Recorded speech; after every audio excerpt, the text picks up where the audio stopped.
बिस्मिल्लाहिर्रहमानिर्रहीम। अस्सलाम वालेकुम स्टूडेंट्स। आज हम डिस्कस करेंगे कि KLMN के मुताबिक फर्स्ट 10 एलिमेंट्स का इलेक्ट्रॉनिक कन्फिग्रेशन कैसे लिखते हैं। तो चलिए वीडियो स्टार्ट करते हैं। सबसे पहले आप सबको पता ही होगा कि एटम किसी भी चीज़ का सबसे छोटा और बुनियादी हिस्सा होता है। एटम के अंदर क्या क्या होता है? एटम के बीच में एक न्यूक्लियस होता है और उसके बाहर इलेक्ट्रॉन्स चक्कर लगाते हैं। न्यूक्लियस ये एटम का सेंटर मरकज़ होता है। न्यूक्लियस में दो किस्म के पार्टिकल्स होते हैं, प्रोटॉन एंड न्यूट्रॉन। प्रोटॉन पे पॉजिटिव चार्ज होता है, ये पॉजिटिव चार्ज वाले होते हैं, जबकि न्यूट्रॉन जो है वो न्यूट्रल होता है, नो चार्ज। ओके। इलेक्ट्रॉन जो होते हैं वो नेगेटिव चार्ज वाले पार्टिकल्स होते हैं।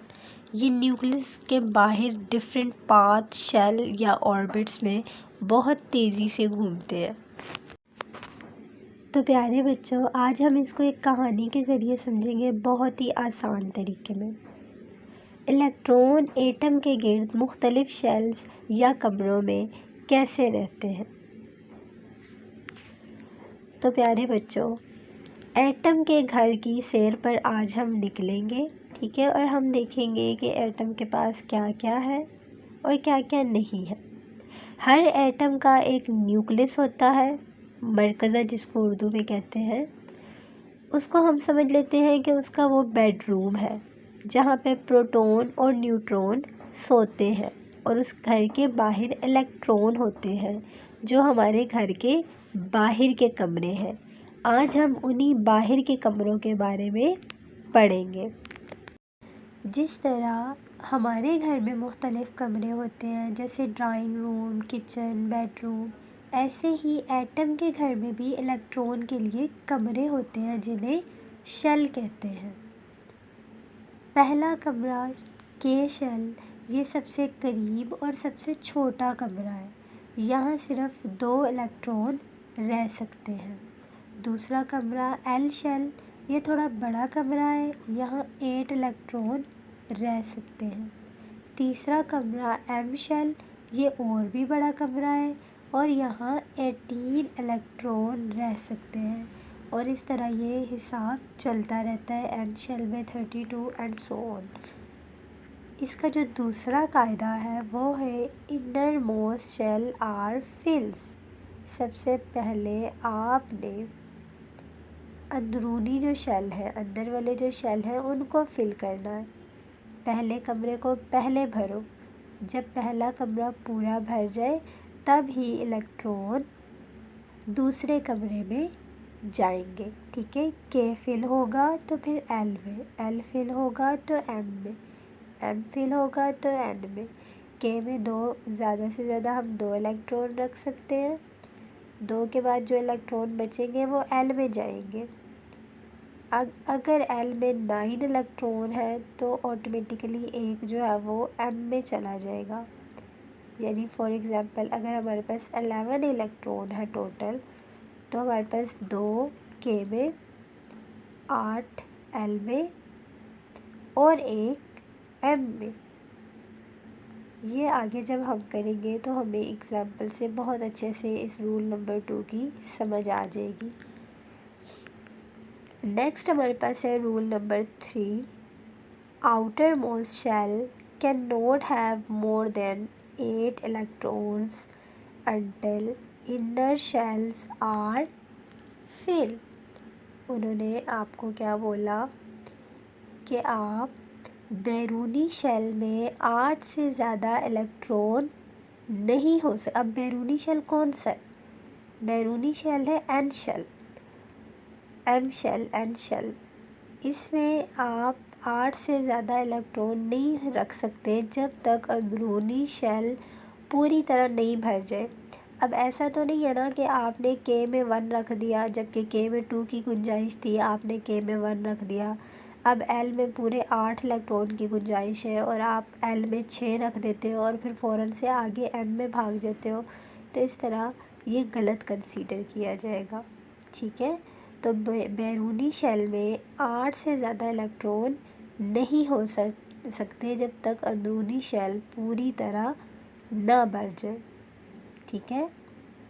बाहर के शेल में, बैरूनी शेल में 8 से ज़्यादा इलेक्ट्रॉन नहीं हो सकते जब तक अंदर के शेल के एल पूरी तरह ना भर जाए। अब आप देखेंगे क्या तमाम इलेक्ट्रॉन रखे गए हैं। अगर नहीं तो आप अगेन वापस जाएंगे और उसको फिर से करेंगे, ठीक है।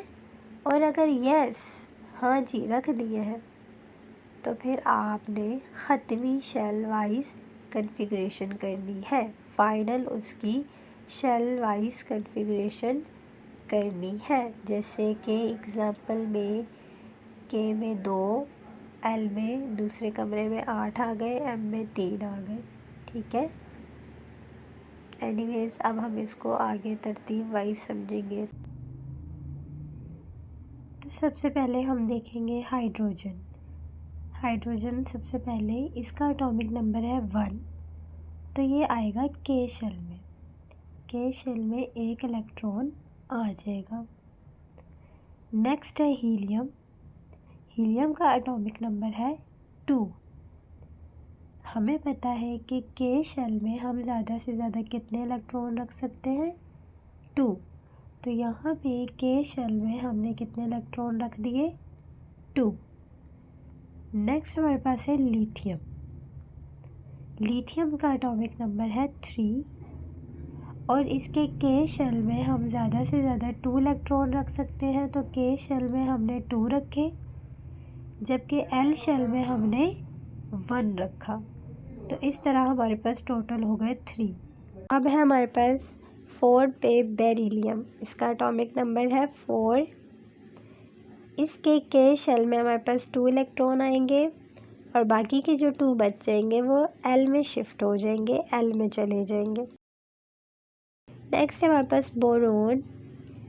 बोरोन का 5 है, तो पहले शेल में 2 आ जाएंगे और नेक्स्ट में 3 इलेक्ट्रॉन चले जाएंगे। इसके बाद है कार्बन। कार्बन का 6 है, पहले में 2, ठीक है, और नेक्स्ट में 4। अब आगे है नाइट्रोजन। नाइट्रोजन 7 है, पहले में 2 और बाकी के जितने भी बच गए वो हमारे पास चले जाएंगे एल में, यानी कि 5 इलेक्ट्रॉन हमारे पास एल शेल में चले जाएंगे। ऑक्सीजन हमारे पास है 8।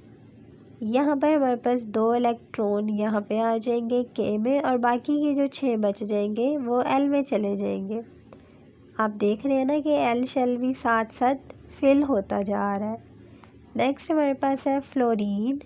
फ्लोरीन हमारे पास है 9।